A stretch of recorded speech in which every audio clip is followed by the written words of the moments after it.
ড্রয়িংটা কেমন হয়েছে? বাহ, খুব সুন্দর হয়েছে। কি এঁকেছো? দেখো, আমি এখানে কালিমা এঁকেছি। কালিমা অসুরের দিকে তাকিয়ে আছে। অসুর অনেক দূরের থেকে আসছে।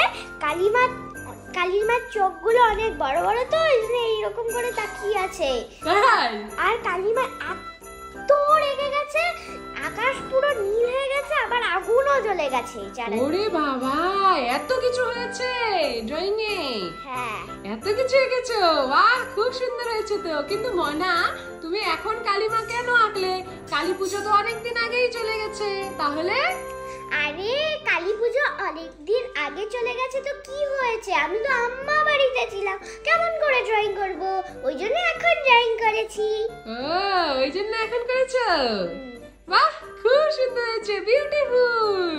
আমারও খুব পছন্দ হয়েছে। আর তোমরাও সবাই কমেন্ট করে জানাও তো রোহিত ড্রয়িংটা কেমন হয়েছে।